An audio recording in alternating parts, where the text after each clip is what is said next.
Hello and welcome to another edition of Sunday Night Soccer. I'm here with my man Mike D. We apologize for being a couple minutes late, but as always, we have some technical difficulties. How you been, my man? I'm good, brother. How are you? Not bad, not bad. I don't know about you, but finally able to get outside a little bit for some training with club. It's You did? You got outside already? yeah, today and yesterday. It was in the 30s or 40s, but at least we were outside. Yep. Nice, dude. That's awesome. Yeah, Yep. we're So nowhere near getting outside. There's still snow on the ground in Grand Rapids. well, 2 weeks ago, we had 3 snow days at school for the Yeah, temperature. It was like yeah, zero, not snow, it's temperature. And right. tomorrow it's supposed to be 50 or 60. So Yeah. just You know what's crazy. crazy, dude? When you live in the Midwest, like I know it's like considered like corny and like taboo to talk about weather, but Yeah. it plays such a big factor in your life. Like it's Oh not. It's yeah. just like how are you going to conduct your day? And so like talking about the weather is like necessary. It's And almost it like living in a city and talking about how you're going to travel someplace. Like yeah. what's the best route to take? That's Yeah, how it's it was. just part of life. It's just crazy. Yeah, Yeah, like I it's said, it's it's wild. crazy. Yeah, we had So four we had 4 days of sun this there you week, and go. that was like crazy. Like, cause we in Grand Rapids, it's like 65 days of sun a year. So Yeah. 4 days, it felt like, holy cow, like Yeah. this is nice. Yep. So we got a lot of things to talk about tonight. Champions League, got a big NBA trade that just went down recently. We're Boom. going to talk about a blockbuster trade. And then we'll talk about the U.S. soccer players and things like that. So our man, Eric's already chiming in. He likes the new colors. Yeah, thanks, man. We changed it up a little bit, a little red, go with our background a little bit better. Just Yeah, I thought we'd dig it. see.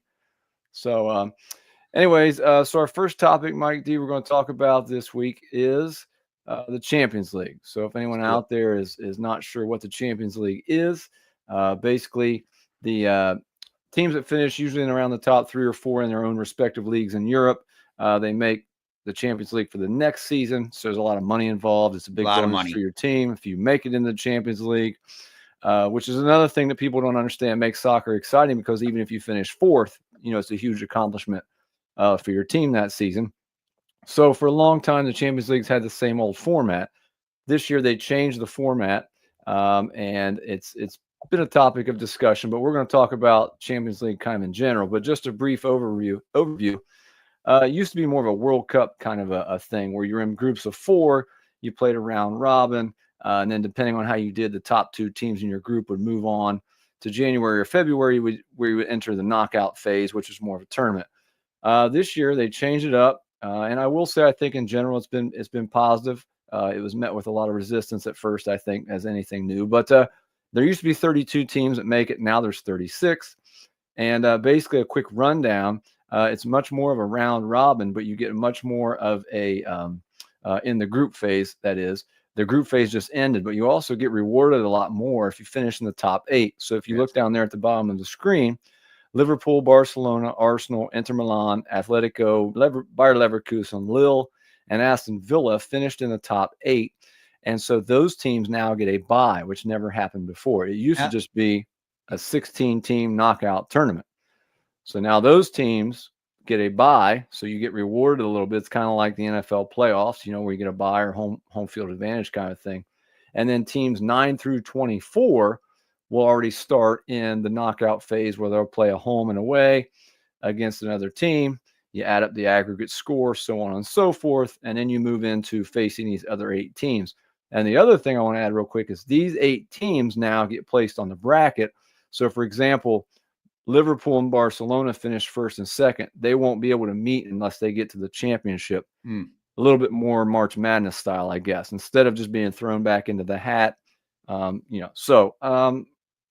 your take on that overall and the So I got Champions some League? questions actually, because I'm one of those that don't fully understand, and as someone that's naive to Champions League, didn't grow up watching it the entire time, and um, so when you're doing the top 8, so is it each group, the top team in each group? No, Isn't it that was something that out of all the teams? yeah. So And that now it was turned into one big, massive, like a league table. Yeah. okay, and so the groups were a random draw still. Yeah. I think there was some seating involved with the original pools, but they were put into pools of like 8, I believe, this time. Got it. Okay, and so now so 12 teams are knocked off already. So now this next so these next teams that are playing, so you have 16 teams now playing. Yeah, 9 through whatever it was I said, 9 through 24. Yeah. So, So 8 are so seeded. 15 teams. 8 get a bye, and 16 get Okay, have to 16 play teams. each Yep, other. that's right. Yeah. 9. Okay. So is this now a random draw? Those That's a good 16. question. I'm not sure. If anybody out there is watching, let us Let's know. look Fill that us up in. real quick. Let's see if we can But I'm go not to our sure if it's producer. a random draw or if it's based on how they did already. Eric, you're watching right now. So Eric, will you look that up for us and see if the 16 that have to play this next round, if it's random or if that's seeded as well? This is an important advancement and improvement in our show. We Yes. now have a backroom We staff. have yeah. So I like it. He There said is no seeding. So it's seeding. random draw. Okay. Okay. So I like it in the sense that it's going to create more dramatics down the line. And hopefully that, you're going to see a little bit more competitive. But I mean, Champions League, I don't know if it ever really had any issues. I just think this made this a little bit broader in the beginning, and it made the group stages a little bit more exciting. Like it wasn't kind of just this easy pass. So I do like that. So no, I think it's great. And I was watching Champions League this year, and I think it's been exciting. It's different. It took me a minute to kind of comprehend what was going on. Yeah, me too. I did watch. So Liverpool lost their last game, so I don't know if there was some, a tanking at the end or just reserving. Yeah, players. I'd have to see that, but because they were already first. They're already in there. But there's some incentive here, and I like this next stage is. So let me ask you this: is it so? It's now it's just win and losing you're out for the 16. Yeah, now it's back to the old style, except there's more teams. So these 8 get a bye, but it's back to the old style of where you play home and away, aggregate score, and you're knocked out. I love that. On a bracket. That's awesome. So like Eric said here, for example, Man City finished 22nd overall out of the 36 teams. Yeah. They made the cut, but if they win, they will face either the 7th or the 8th seed, right off the bat. So I think it's more exciting. I think, what it reminds me of a little bit is baseball, and they made some changes. I don't think it was necessary maybe for Champions League near as much as baseball, but with baseball, everyone was like, man, we need, and the history of baseball, and there was a lot of backlash. But I think that people now will say baseball's been better after they made some changes. And now next up is the NBA, which, we might talk about later. But, sometimes change is good. I was like you. I loved Champions League. I started watching it, in the mid-90s. And I loved the whole format. And anybody out there that's not a big soccer fan, if you don't understand, please look it up. I think you would really find it interesting because we don't have anything like this, in American sports. That's an ongoing tournament because we also don't have other leagues from other countries and things like that. But what's different is for compared to American sports is these leagues typically don't go into any kind of a playoffs, right? So you win the league based on, and that's it throughout the year, and so if you have the best record at the end of it, there's no playoff system per se, then you win the league. So there's no World Series. There's no right. So English Premier League could be almost determined sometimes by April. Yeah. And things of that nature if they separate themselves enough. So this is a good comparison to see who the best of the best is. But it's not necessarily. A tournament, you have a lot that needs to go right, but the purse behind it is what the incentive is for the clubs. So, for instance, the winner gets $25 million. The runner-up gets 18.5 million. So what that does is, that does a lot for the club to be able to recoup a lot of money. It allows them to add to their team. And it allows a lot of flexibility for these clubs to do it. Semifinalists get 15 million, quarterfinalists get 12.5.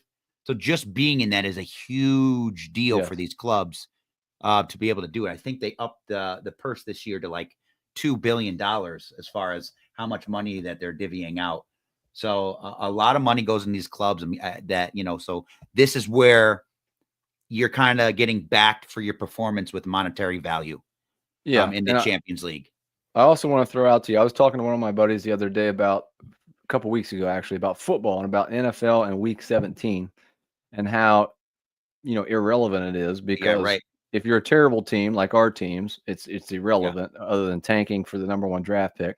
if you're the Chiefs or someone that already has home field advantage, you sit everybody out to rest, and all those things. One of the things I love about Champions League, like you said, if you're in first place and you win the league, that's a great accomplishment. But there's also this money draws teams to, if you're in fifth place, that last week of the season, there's a huge battle to try to get into fourth place. Because if you finish in the top 4, you make it into the Champions League. And then if you finish in that next group of teams in your own league, whether it's England, Germany, Spain, whatever, you end up in the Europa League, which is, it's kind of like I explain it as like the NIT. Right. Yeah, exactly right. Exactly what that is. It's the same format. It's similar, but it's lower. It's not the same level, and it's less money. So you have these other things to fight for. It makes it exciting for games the last week or two of the season, when normally, like in our sport, let's say if you were, the top 8 teams make the playoffs and your team's 10th, it's like, it doesn't matter. Right. Does that make sense? No, it makes a ton of sense. No, 100%. And then, so in comparison, so if you win the English Premier League, you're winning 62 million. Second place is 59. Third is 56 and 52. So just getting in that top 4 in English Premier League is good financially for you. Absolutely. Right? Yeah, You know what I mean? So 1 through 4, you're talking about 3 million, which, I mean, to me is a ton of money, but to these clubs, like the top 4 of the table, that's where you want to be able to get some financial gain from this. So, and then not to mention probably all the tickets and things you're going to get throughout the next year at Champions League games and concessions and revenue. Right. Just the global attention that you receive from this. And I think from a player's perspective, right, this is where you can get a lot of notoriety. Like it's a World Cup that happens each year. You know what I would think that would be interesting, what I'd love to see, is if they can expand who can enter the Champions League as far as leagues. Oh, yeah. I think kind of like the Club World Cup. Yeah. But I mean, maybe that's a stupid thought, but I would love to see if a certain league, produces, like, not in just Europe, just produces some type of required standard, they can enter it, kind of like how, some of these NCAA colleges that are able finally to get into March Madness tournament. Yeah. Yeah. If you get a certain credentials, then all of a sudden you can have, New York City FC in the championship. That would be, I mean, that would be amazing to see that. Yeah. You know? I think, and you brought up a good point about players, because players, right now is a transfer window, and the transfer window in Europe closes tomorrow. And there's a lot of guys who, are pushing, if their team is lousy, they're pushing to get moved to a team that's in the Champions League, because it's like being in the playoffs in our sports, right? You get more TV, more publicity, probably a better contract, because you're playing at that level. So it affects the players as well, not just the teams. But just in my opinion, it's just a great thing. Check it out if you're not sure what it is, because it's another thing in soccer that goes on, like we've talked about before with the FA Cup, that makes soccer very exciting. There's multiple things going on, I guess, during the regular season that makes it exciting for people, as opposed to kind of how we do sports here in the United States. So the next phase is the knockout phase, February 11th and 12th and 18th and 19th. So we got a few weeks for that. And then the round of 16 starts in the beginning of March. So you got some big matches. I mean, this is exciting time for sports right now. Yeah, I think so. It'd be very cool. So looking forward to that. And I think overall, like you said at the beginning, I was a little skeptical. I don't know. I was a little skeptical. I don't like change and stuff, but now that it's been going, I think it is a little bit better, and it seems to be a good change. Who do you want to win Champions League? I'd be okay with Barcelona, AC Milan. Milan is who I want. Yeah, AC Milan is my first pick. Barcelona, I'd be okay if Liverpool won it, but I'd say AC Milan first, Barcelona. So I'm going to tell you, I would even be okay if Real Madrid runs it again. They're so good in Champions League. Yeah, I kind of give them a nod. I respect Real Madrid. Okay, well, that's your opinion. You're entitled to that. Yeah, thank you very much, Jay. I appreciate that. Hey, just real quick reminder to like and subscribe to our channel. We couldn't do it without all of you guys. Follow the Soccer Rebellion and Straight from the Training Ground on all of our social media. Subscribe to our newsletter. It's new. It's out there on Substack. We send it out on social media as well. And all of our podcasts are now available, whether you like it or not, kids, on Apple Podcasts and Spotify. Yeah, let's go, Jay. So check that out. Making a name for himself. You're going to be sitting next to Charlie Davies and Henri soon. I don't know about that. I don't know I about think that. so. I'm Oh, gonna we be. got a new comment. Cool show. There Oh, you my go. ma. That's my ma. Of course, she There writes you cool go. show. Hey, There ma, I you go. love you. Thank you for that. Thank you for tuning in. Shout out to She's Mom. the There we best. go. Yeah. All right. So our next topic. This is going to be interesting. I want to see. We didn't have a lot of time this week to talk. We were both a little busy, so I want to see what you say and where this goes. All right. Oh, Fine. Eric had to shut through. Yeah, let's go Gunners. Okay. Okay. All right. Back to Mom. We appreciate it, Mom. Cool show. What is the prototypical American soccer player? Ooh. Now, I want to set this up first, and you tell me where we want to go with this. But to me, it's like, what if we were going to build one? What traits do they possess? Kind of a thing. If you were going to describe it, I just put some names out there. Obviously, there's people that Claudio Reyna. There's people over the years that have been fantastic men's players. But you have the Christian Pulisic, which you and I think have talked about before. That's dynamic. All right, let's just stop right there. Okay, let's just stop. I'm just getting Christian, started. No, I know, but let's stop. Christian Pulisic. How do you say it? Pulisic. Pulisic. How do you want me to say it? I don't know, but Pulisic. Like, it sounds like, I don't know. It sounds like Pepe Le Pew. Like, I don't know. It just sounds like, why are you doing that? Like, why are you doing Pulisic? I don't know. You trying to make it Croatian? Because I know he's got that like Croatian descent. Moving on. Clint Dempsey. So Pulisic is the most probably polished overall American player that we have had to date. I think we would agree on that, playing at the highest level in Europe now. Clint Dempsey was known as a tough, athletic, hardworking player. Tim Howard, the goalkeeper, I had to put a goalkeeper in there because as Americans, we're probably renowned for goalkeepers, over the years. But, he's tall, athletic, a leader. Landon Donovan, quick, athletic, and a scorer. I think of Landon Donovan, as pesky. He was kind of his perseverance. He was always nipping at people's heels, just making things happen. Brian McBride, tough, led by example, scorer, and physical. So what are some of the, well, first, would you agree that a lot of those traits are probably what defines an American soccer player at the highest level? I think what you did, and I think what's fascinating about what you did is there's a pre-Pulisic error that we grew up on that's changing drastically. And Landon Donovan and Clint Dempsey were kind of our first real look into seeing what a technical player looks like for the U.S. But I think we were more based on grit and physicality before. 100% is what the U.S. men's national team player looked like. So take this is from the men's perspective, because it's hard to talk about the women's and men's, because the women's scope, you have a lot more versatility. And I think that's also to do with that the women's game still being somewhat new and as far as comparison. And the women that we have here, I think, are athletically just much more dominant. And as that scope is becoming bigger and better for opportunity and to play at a higher level, I think that is changing for us as well. But for the men's side, here's what I'll say.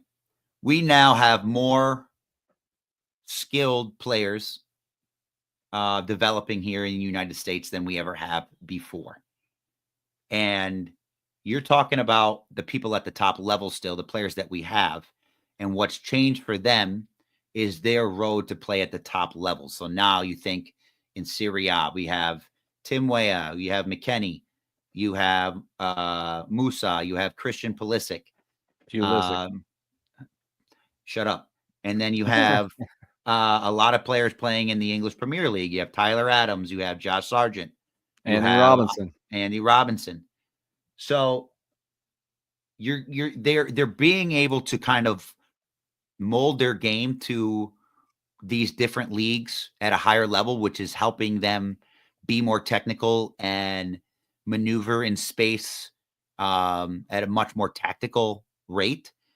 But I think even from the youth level, technical ability is being honed in on a lot earlier. So you're starting to see somewhat of that transition. What I will say about the American player, we should be the best center backs and goalies. And right now, our backs are our Achilles heel, in my opinion. Yeah. And I don't see it. What I'm starting to see from a trend from our standpoint is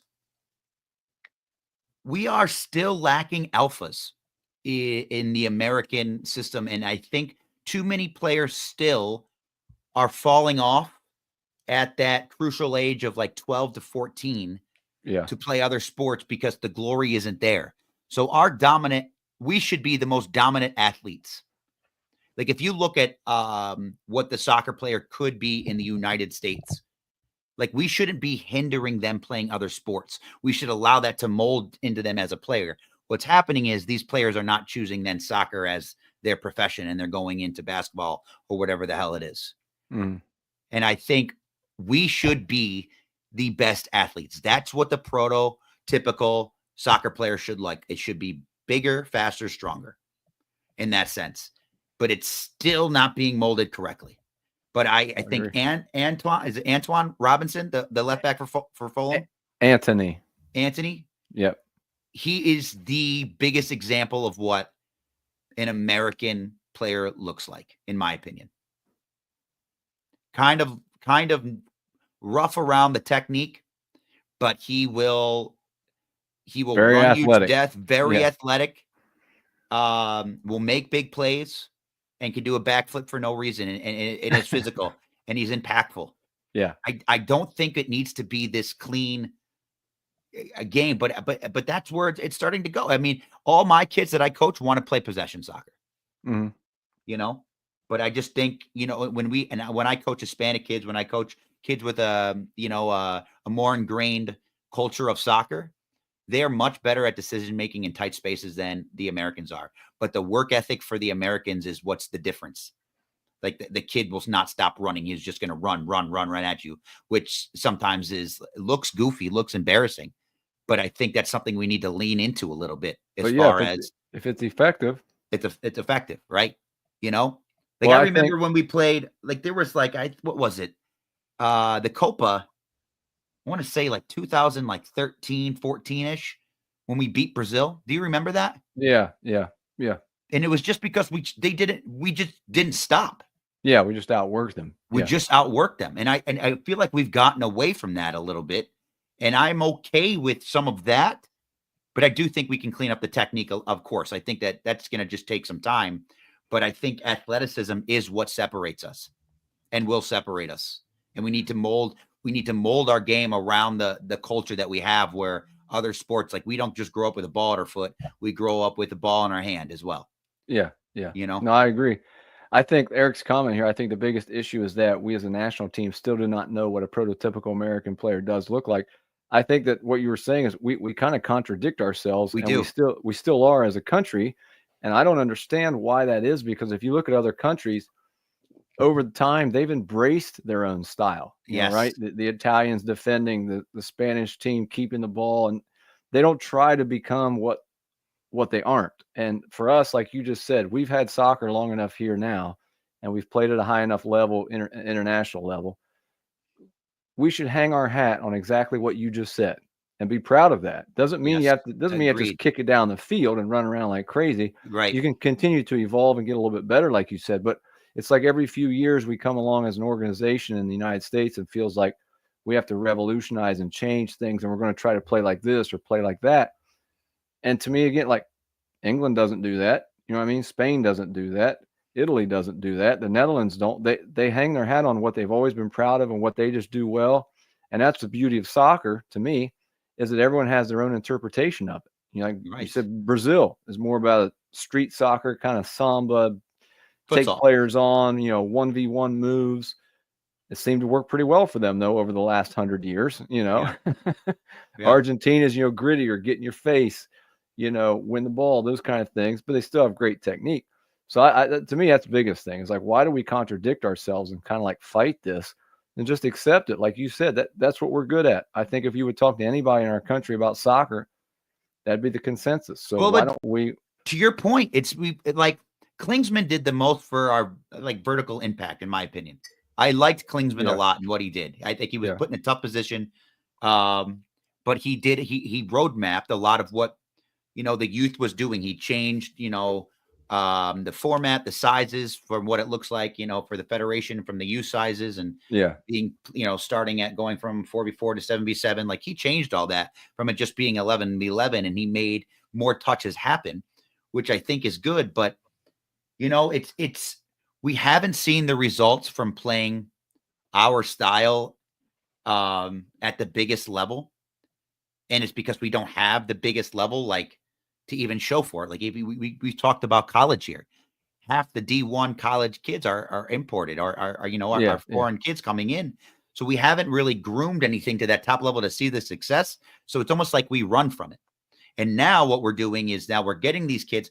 These kids are developing now in the MLS system, are getting sold over to these European clubs, and then getting molded to play that style of play, to be successful, to get paid, which I'm not even going to blame them for. Well, like, our players are making more money than they ever have before from this game, like, and it's great to see. Like, I wish Christian Pulisic is a generational talent, especially what he's doing right now for AC Milan. But he is, I do not think he is a prototypical American player at all. I think Tyler Adams is more of a prototypical American player. I think Weston McKennie is more of a prototypical American player. What's lacking there is the size.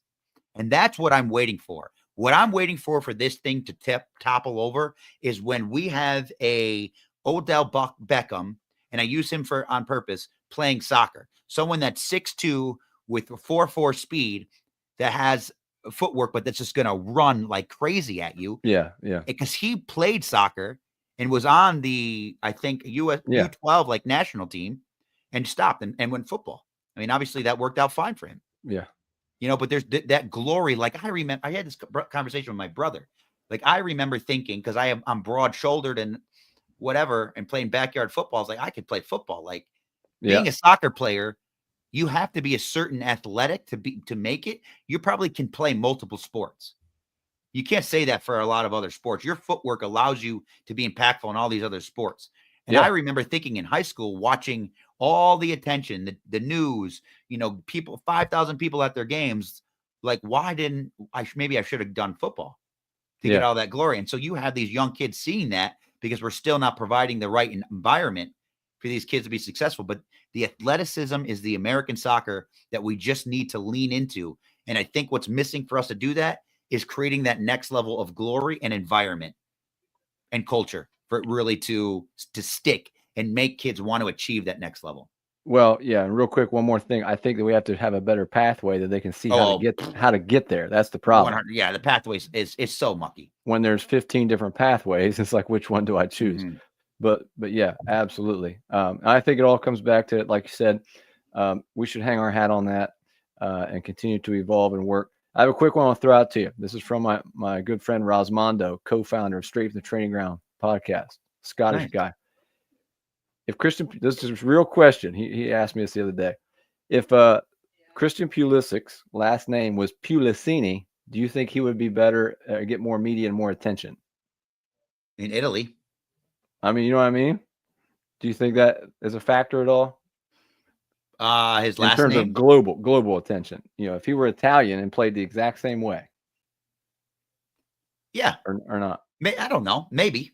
You think his marketing is, so his last name, well, I think if you had a Beckham, or like what's a typical American last name? I don't even know how you do that, because we're all immigrants. I just meant, but even that's more possible, popular, right? Yeah, I know he's talked about his trials and tribulations as being the American. But I mean, but you got to look at every team that now it seems like a Serie A has kind of picked up on it. You almost pick up the Americans because of the global market. It attaches the American market to you. Now I think there's a benefit to being the American on the team, even though maybe in the training grounds and whatnot, you're getting this slander, but there's definitely a dollar amount attached to being American.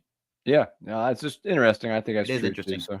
So I agree. All right. So move on to our next segment. We're going to add some, we're going to check in maybe weekly. We haven't talked about this yet with our backroom staff, but that's all good. Let's do it on the fly. And the marketing department. We're going to throw in some stats. So we thought we'd add some stats from league leaders throughout Europe and how that's been going. So hold on. You didn't set that up right. Let me set it up, Jay. So soccer being a global sport, is so hard to digest. Like, I know for me, like coaching and then watching, I am still flabbergasted, like, by my DOC that is up to date on all the leagues, all the stat leaders. For me, because I watch the NFL, because I watch the NBA, because I watch, Yeah. American sports, and then I watch soccer, that without like playing FIFA, the video game, like it is hard for me to be consistent with it. Gotcha. I know my team, and then I kind of don't know what's going on as much because Yeah. ESPN's not showing it. Like, that's where I'm Yes. at with it. So I wanted on the show, what we're going to do is try to make it more digestible to you. So eventually what I want to do with this, Jay, is make this like a 2-minute snippet where we just run through it. So people Gotcha. can go up to date, watch our show, and be like, oh, all right, I got it. Now I'm kind of up to speed. And we're taking over where ESPN left off, is what That's you're trying to say. exactly right. That's what I'm saying. That's right. That's what I'm talking about. All right. So we got some stats here for you just to show you some quick leaders around Europe. Now, this is for all of Europe. Just basics, goals, assists, saves. There's a link on here that we can get into later, but it's a great statistic website. It has everything you can imagine. But just sticking to the basics, Mo Salah leading all of Europe right now in goals and assists, both for Liverpool. Harry Kane with goals there for Bayern Munich. Haaland, Manchester City, tied with Lewandowski at Barcelona. Isak for Newcastle. Chris Wood, Nottingham Forest. Redigul for Atalanta. Mbappe there with Real Madrid. He's coming on strong here finally. Marmoush from Eintracht Frankfurt. And Buemo, I'm not sure about his name, but plays for Brentford. And the assist, there's your man, Anthony Robinson. He is second in the Premier League for Fulham with 10 assists, and right now being considered as one of the best left backs in Europe. Saka, 10 assists for Arsenal. Lamine Yamal, the youngster from Barcelona. Wirtz from Bayer Leverkusen. Marmoush from Eintracht Frankfurt. Elanga from Nottingham Forest. Murphy from Newcastle. Damsgaard from Brentford. And Tavares from Lazio. And then in saves, we did do a minimum of at least 10 appearances for the season for saves, and Flecken from Brentford is leading all of Europe actually as the top goalkeeper in saves. Where's Brentford's record right now? I'm not sure. We'll need you to look that up for us real quick. Yeah, get the backroom staff on that. So, but we just want to do, like you said, make this a little bit more digestible, have some updates throughout the week, on individual stats. Another thing I think that I would add to what you said, I think it's difficult for people in America because soccer is something that doesn't have a lot of stats. Yeah, do you think so? I do think so. It's not the same. Yep. The breakdowns are a little bit different. You're not looking at, each game doesn't have this like crazy data that shows. If you're a left back like Anthony Robinson, right. If you don't have a lot of assists that you and I can watch and say, man, that guy's pretty good. But in terms of the general sports fan, they don't know. Yeah. We have so many stats in football, baseball, basketball, mainly, hockey, I guess. So I think that makes it difficult for the casual sports fan, maybe, in soccer. Obviously, there's more statistics now than ever. I'm not a big guy on stats in soccer when it gets to all these crazy different things. I don't know about you. Are you into that stuff or no? No, I mean, so stats to me in any sport, I think are diluted. And if you focus too much on it, they don't always tell the story. Like a lot of the stats that I look at when I'm watching sports are the plus minus in a lot of things and how impactful they were. I think that one tells the best story. But you have players that are just so stat driven that it doesn't tell how impactful they were in soccer. Stats are the hardest one to kind of calculate. I mean, but goals are so hard to come by in soccer that that's one thing that's incredible, right? Yeah. And I want to say this. So there is the women's EPL that's going on right now. We're not focusing on it because the NWSL isn't going on right now. So just to say that the leading goal scorer is Khadija Shaw from Man City with 9 goals right now. So, and then Elisa Russo 7 and Bethany England for Tottenham with 7. So they're second and third. But as we progress this, we will have men's and women's with it and talk about it. But I want that to focus. I want to do a lot of domestic things on that so we can kind of get a snapshot of what's going on. And the MLS season hasn't started just yet. But what's incredible about these, so if we're going to go to this, Mo Salah's, so it's crazy.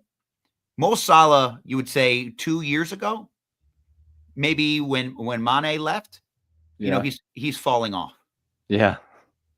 Look at this guy right now. Yeah. Pretty I mean, amazing. as much as I hate Kane, like He still score goals. he just see. And that's what I'm saying. Like Harry Kane. If I'm going to talk about top soccer players in the world, he's Well, not let's top go. 10. Hold He's on. not Let's top I'm 10. on time Go out. I'm ahead. going to use one of my timeouts. Let's go back to what we just talked about with the American soccer player and the athleticism. Yeah. Let's be honest. If you and I were on a playground, would we pick Harry Kane for our team based on athleticism? Yes. You would? No. No. You know what I mean? Not on No, I pick general. him for his height.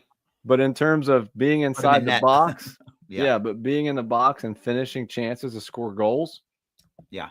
he's one of the best in the world. He's just a specialist in that area. But yeah. Yeah. He knows All how to right. get it done. Yeah, I agree. And then so you got Lewandowski. So I mean, so right now, if you're looking at who's getting the goal, the Dior, Ballon d'Or, Balloon Dior, it's Mo Salah, hands down. Yeah, I mean, right Not now, even a question. 13 assists. and Liverpool's winning the league right now as well. So right, he's doing it all. It's good to see Lewandowski. Barcelona, I feel like I felt like that took him a minute to get acclimated, but I love what Barcelona's doing now. Mbappe, how do we feel about Mbappe for Real Madrid? Is that something that, and I don't know what his numbers were last year. Is this up or down? Do we know that? I don't know that, but I think he's finally hitting his stride. I know he got a lot of flack for a really slow start at the beginning of the year. And I think for him, just my consensus is that, playing on PSG, the majority of the teams he played against every week in the French league compared to PSG are not all that competitive, Right. So, when you look, 20, 23, 24, 27 goals, 29 goals, 28 goals, 27 goals since 2020. So he's been above 27 goals since 2020. Yeah. So, but now playing in, a much better all around team and it's just much more competitive on a weekly basis. I think it's taken him a while to get up to speed. Yeah. But, you could also argue that, 15 or 16 goals for Real Madrid might be equivalent to. Yeah, it's a valid point. 25 goals in the French league. I mean, that's a valid point. It's not nearly as deep and competitive, but so anyway, it's just something new we want to start. Hopefully we continue this and hit on this each week. Like I said, anything else you want to add to that before? Yeah, I do. So what I want to also add to this is the standings for the EPL, Bundesliga, Serie A. Okay. And La Liga. So let's see if I can get that really quick. Some team standings. The team standings so people know. So right now, remember the top 4 that we talked about, they're the ones that get the cash prize at the end. Yeah. So we are about 23, 24 games in for the English Premier League. Liverpool is sitting at the top with 56 points. So you get 3 points for a win, 1 for a draw, 0 for a loss. So they have a record of 17 wins, 5 draws, and 1 loss. So they've only not gotten a point once. Arsenal is in second with 50 points. So, Liverpool's somewhat comfortable. Maybe not. Arsenal looks really good as of late. They just handled Man City. Big win Nottingham Forest. Nottingham Forest is a great story. Yeah. They're like a small market team. And they're doing great. And they have 47 points. They're right behind Arsenal. And then Man City somehow still in 4th place. So, and they got 41 points, but Newcastle is tied with them. Chelsea they just suffered a loss. They're at 6 with 40 points. And then Bournemouth, is that I'm saying that right? There's your Bournemouth team. Yeah. Bournemouth is at, so that 4th spot is very much still open from Newcastle to Chelsea to Bournemouth to Aston Villa to Fulham. They're kind of still in the running for that. So, and that, kids, is what makes it so exciting all the way down to the end of the season. Aston Villa, listen to this. Aston Villa, Bournemouth, Chelsea, and Newcastle and Man City all just suffered a loss. So this was a week for someone to take a leap, and they all kind of shit the bed. Yeah, none of them did. So all right, let me do Serie A really quick. Yep. And then let's see what we got here. I hope this is intriguing for people. So you have Napoli, they are in first place with 54 points. Inter, 51 points. Atlanta, for 47 points, and Juventus at 40 points. AC Milan is in 8th with 35. AC Milan has been able to put it together. So tough top result 6, today. Yeah. So the top 4 again is where you want to be. Same thing here. And Milan is right on the cusp with 35, and they're trying to catch Juventus with 40. So a lot to watch left. A lot to watch. Yeah. You know? All right, let me get La Liga, last one. Real Madrid, 49 points. Atletico Madrid, 48 points. Barcelona, 45 points. Athletic Club, 41 points. And then Villarreal and Vallecano. Yeah. So they fall off at 32. So Athletic Club, see, this is what La Liga, that's the one thing I don't like. It is like top 5, and it just falls off drastically. Yeah. In some of these leagues, Yeah. So, but Real Madrid and Atletico Madrid. Atletico Madrid I like them quite a bit, man. They always seem to be somewhat consistent. And they used to be defensive juggernauts. I haven't watched La Liga much, but they used to be someone that if you really wanted to learn defense, they get in your face. Italians. Yeah. They get in your face and they work hard. Yeah. Like when Barcelona was, just the renowned Barcelona with Messi and Xavi and Iniesta. Like they were the only ones that I felt like could defend him properly. Mm-hmm. They kind of figured out their system. But Barcelona is a great story because we all know about their financial troubles that they went through a few years ago with the Messi departure and turmoil. But they're coming back. Yeah, it's good. So all right. So just a reminder, check us out on social media, like and subscribe to our channel. We appreciate everything out there, and check us out on Apple Podcasts and Spotify, where we're now available for you as well. As if you can't get enough of us already. We got our next guest here. We got to bring in some special backups. We got our big exciting, what do you want to call it? One of our 3 Erics. Yes. There he is. The 3-headed Eric. We're bringing in the big guns here for a hot topic. We're gonna go straight to the trade. Is that all right, Mike D? Yeah, dude, let's do it. Well, I'm gonna interject right now because we have breaking news. De'Aaron Fox has just been traded to the Spurs in a multi-team deal, including Zach LaVine. Even more breaking news. Yup, just happened. Breaking news live. There you go. You heard it here first on Straight from the Training Ground Sunday Night Soccer. That's right. Jesus, breaking news. That wasn't even what we were going to talk about. No, that's a do bomb. Yep, there you go. Our roving reporter on the streets. You're right.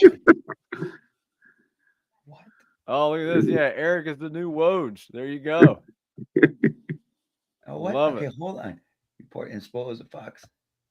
I want to hear this. What's the trade, Eric?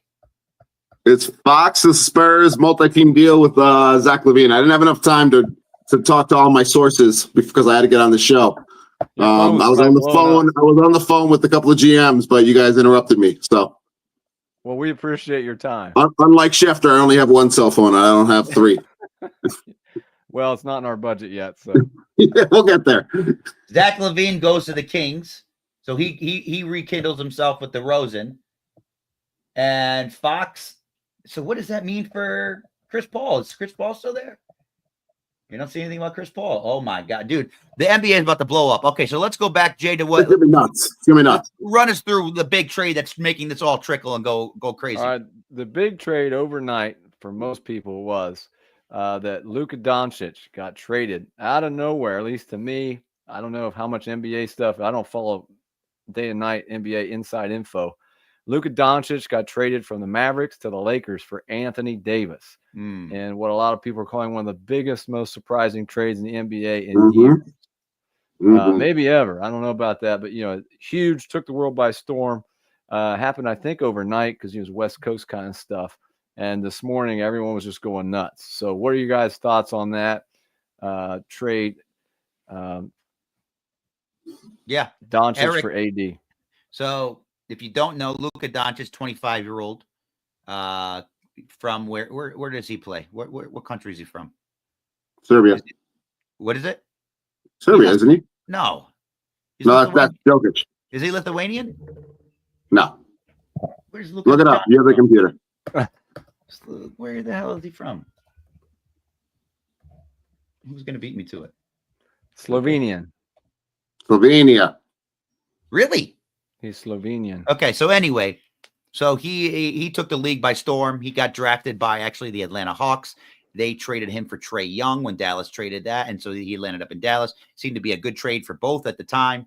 And then Dallas Luka Doncic has just put the team or the NBA on notice with his kind of deceptive pace. Seems like he's slowing the game down. Almost looks like a rec league player. He's got an old man body. Looks like he's a 35-year-old dad. Doesn't seem to work out the most, but he is super clever, high IQ, and he's been top 5 in the league for the past 3-4 years. He's brought the NBA he brought the Dallas Mavericks to the finals last year.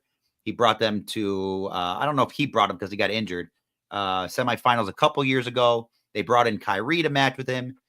And then you have AD, who is just 7'2", defensive juggernaut and offensive just powerhouse, can score in versatile ways, that he was brought in for everything to pair with LeBron James forever ago. So both players looked untouchable. And that's what I think shocked the NBA. Now, what I think is super interesting about this is Lakers were starting to come into their own as of late in the season. And it felt like the timing was off. And I think that's kind of where it was. But both teams are in the middle of the pack in the NBA in a stacked West. So with Oklahoma City, with Memphis Grizzlies and Houston Rockets, they kind of look like the clear winners. But after that, it just seems like, everyone's kind of tied. So it didn't look like potentially they were going to get a championship. And I think with LeBron's age and with Dallas and Kyrie, there both kind of was this pressure to win now. But Lakers, to me, just said, maybe we're not going to win right now, because you take away so much defense with the AD trade from the Lakers. But you do add another offensive powerhouse next to LeBron, but I don't know where you get any of the defense from and where you get the length. So I don't think the trades are done. I think Dallas is in a deep, deep position to now be considered a contender with AD. AD and Kyrie and the rest of the team that they have there, they have length, they have defense now, and defense was their biggest woe against them. But you traded 2 injury-prone players to make the difference. And people are saying that, they did this to get Luke. They're investing in their future with Luka, because Luka's only 25 and they're getting their LeBron placement. So now Luka learning under LeBron, I 100% see that. I think that's great. I just don't think Dallas wanted to get rid of Luka because he's out of shape and he doesn't like the condition. He's like he's a typical European that, like, he's gonna smoke his cigarettes and party like off season. Which I dig. Like, he takes his holiday serious. He takes his holiday serious. And I dig that. I love that. Yep. But it's not the NBA. So I think Luka doesn't have the lifespan of, a superstar, a typical superstar NBA player. I think he's going to start to decline 29, 30. And so I think he's got like a 4-year, and then I think you're going to see a drastic dip. So that's my take on that. I think Dallas is in a win now scenario. They also got draft picks. They also got some other key components. I forget the other players that they got with it.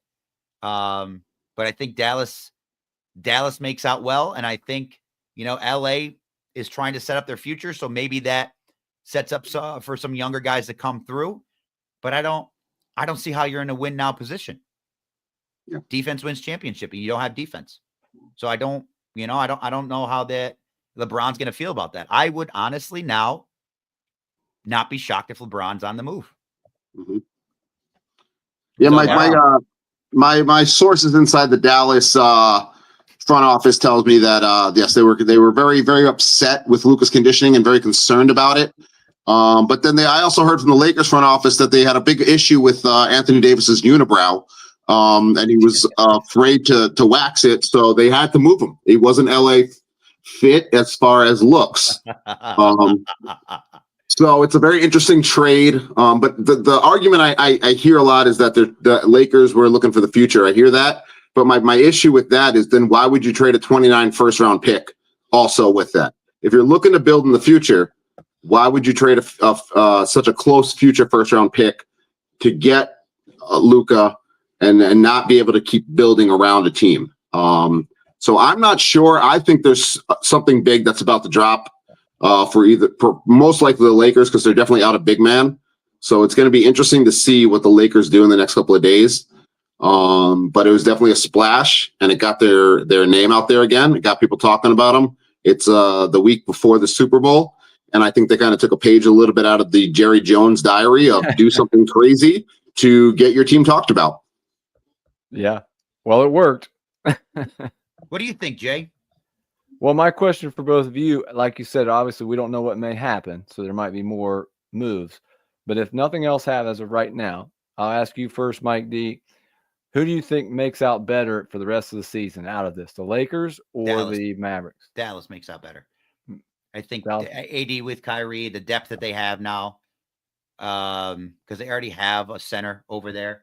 What's his name? Starts with a G. I forget his name, but they have a good center. And so now you add this length as well. So now you have a lot more pick and roll for Kyrie, which he's probably one of the craftiest players in the NBA.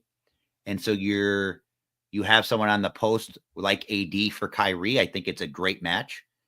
So I think they win this. And then they also got who I liked, just because the Lakers just played the Knicks. They got Max Christie, who is a guard that can fill. I mean, he's decent. He would spell LeBron in the game against the Knicks, and he was decent. So I think, like Eric, to Eric's point, it's not done. And I think what's curious now, what happens to Jimmy Butler now? Yeah. So that's, and I also almost feel like, because from what I heard, both players didn't know that this was going to happen. Yeah. Both players were kind of shocked by this. Like, to tell me that Luka Doncic got traded without his demand is like, whoa. Like, this is like almost like a new stamp by the NBA to, because of what Jimmy Butler's been doing and what, LeBron's kind of conditioned the NBA to be like, where the players are controlled, to be like, no, the owners would be like, no, we run this. Yeah.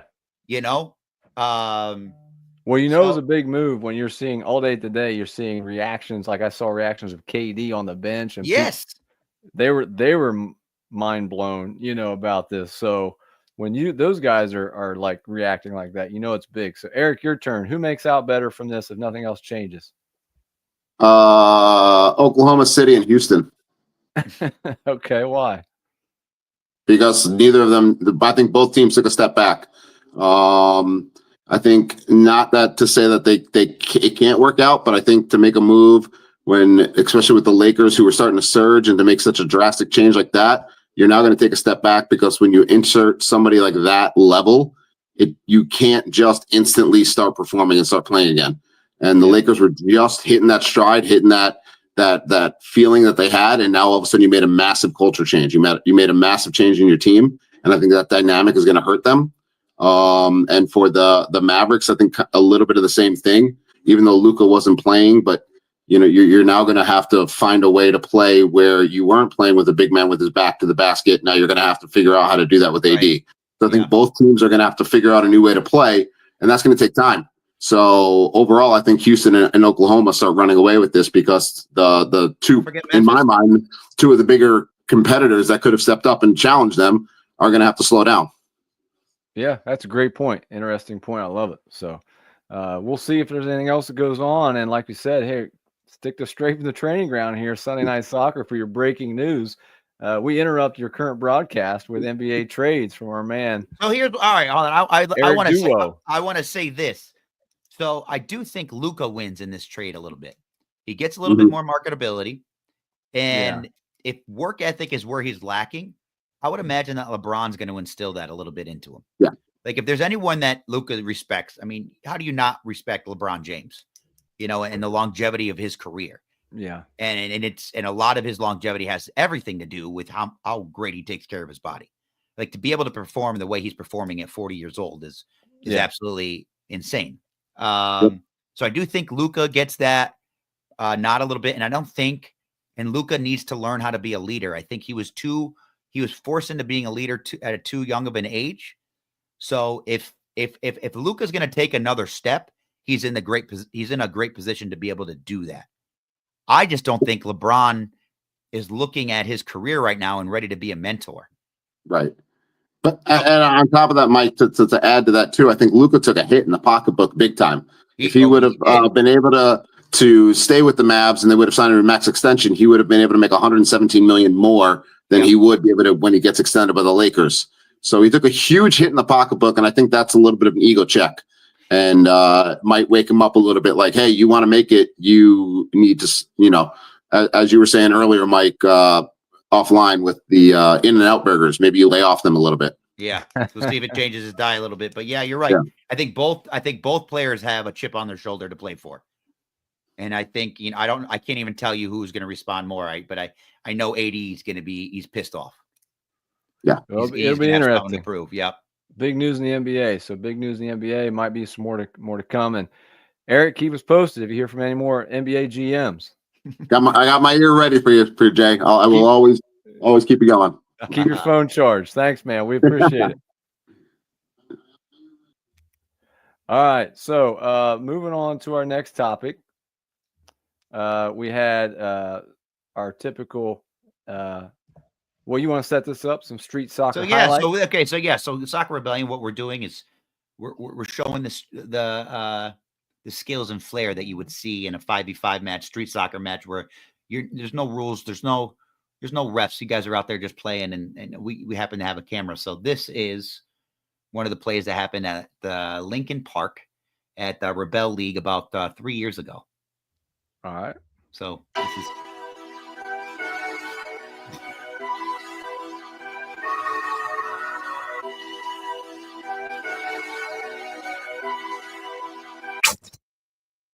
So that's the sauce. That's that. Love it. That is the sauce. So this to me is a great example of why you play street soccer, to be able to do things like that and not get yelled at by a coach. That athleticism there. I mean, that's CJ. He's a fantastic player.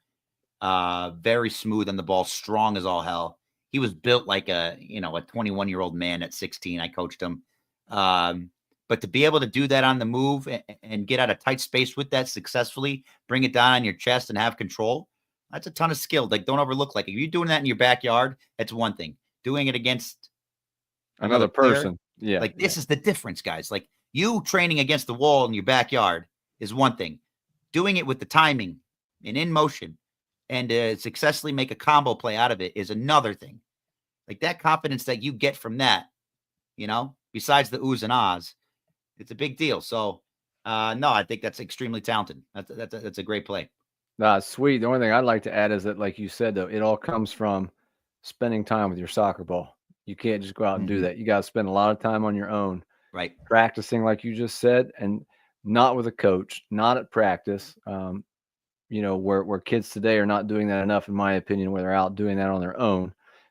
We go back to the intrinsic motivation. You got to spend a lot of time with your soccer ball to be able to pull that off, like you said, in a real game situation against another person. So to your point, CJ's from Afghanistan, and he played on the street all the time with the ball.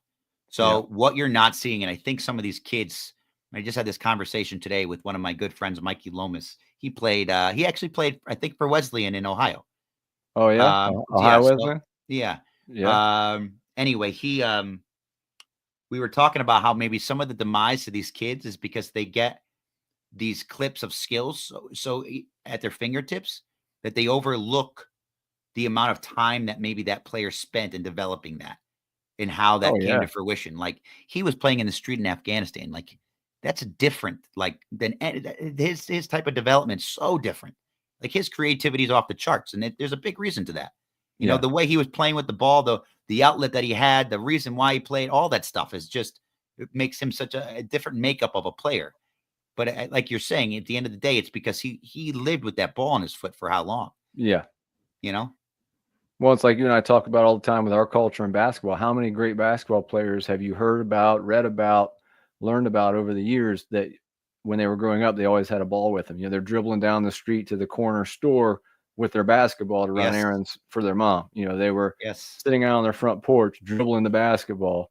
You know, it's ingrained in you, and that's what we need from a soccer standpoint. You know, shout out to the Soccer Rebellion and the Underground and all those kind of things you're trying to do to promote that. But that's what we need more of. Is we need. You know what? You know what the closest thing we have in the American culture is to that is in a hotel with those mini balls.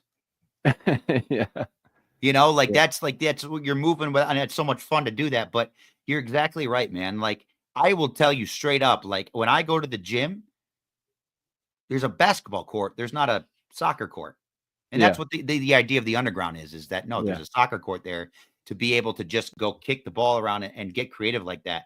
Do your countdown 3, 2, 1, you know, and score. And even if you don't score, then the clock all of a sudden restarts.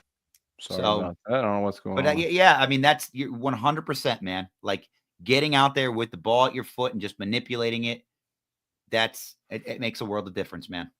And that's what we need more of. So back to our New Year's resolution. I don't want you to forget. I know you've been busy. Espanol. No, Espanol. This week. Yep. We got to work on our Spanish. So our last topic of the week, real quick, we got to brush up on our Spanish, which was our New Year's resolution we're going to work on. So pick 3 words of the week here, and I'm going to explain. You know, the NFL playoffs are going on. We're getting ready for the Super Bowl. We talked a little bit about the Champions League this week. Tournament. Spanish word for that is torneo. Torneo? Championship. Campeonato. Are you sure that's right? Is it torneo? Yeah. Torneo. Torneo. Championship. Campeonato. Campeonato. Win. Italian. Win. Ganar. Is it ganar? You say the G? Yes. Now here's on our this is where I get lost in Spanish. Torneo. Tournament. You know, I can remember that probably. Torneo. Similar. Campeonato. Campeonato. You know, yeah. And then you have win and ganar, and it's not even close. And I'm telling you right now. I'm just telling everybody. Yeah, I will never remember that. I would think like winning. Well, we obviously didn't derive win from Spanish. Yeah, maybe we probably got championship and tournament from Spanish or some shit, but yeah, we did. So we need to work on our Spanish. But those are our 3 words of the week. What do you got, Mike D? What do you think? I think these are good words. I like. I can't not say campeonato. Oh, campeonato. I feel like I say it with a little bit of Italian flair to it. Campeonato. Campeonato. I don't know. They're similar in language. You've been putting any time into your Spanish yet? What's that? Have you been putting any time in yet? No, to be honest, no. And I need to. And I thought about that last week because I just got into books last week. Yeah. So I was like, all right. So if I can start reading, like I can spend 50, but I will. I know I will. I'm ready to. I love this that we're doing this, but yeah. No, it's difficult. Yeah. It is. But it's great, man. Spanish words. Torneo, campeonato, and ganar. Ganar. Yeah. We need a ganar this week. A ganar. Yeah, ganar. See, that sounds. I made it Italian. How many? I'm not even Italian. How many Spanish people are cringing right now? They all. All of our millions of followers are cringing right now. I do want to give a shout out real quick. Last week we did reach 150,000 subscribers, man. So appreciate all the love from the Soccer Rebellion. Show the black. Uno Zero, Duke Tig Brand, all the people OVPL that have been here from day one. So we appreciate it all. We got to keep going though and keep building on and improving. Just remember to like and subscribe our channel. Make sure you follow the Soccer Rebellion and Straight from the Training Ground, all of the stuff we're doing on social media. And make sure you subscribe to our newsletter, and our podcasts are now available on Apple Podcasts and Spotify. So Mike D, we're out. Anything else to add? Have a great week, my man. No, yeah, go out there and ganar. Ganar, yeah, that's how you say it. So until next time, peace out. We'll see you.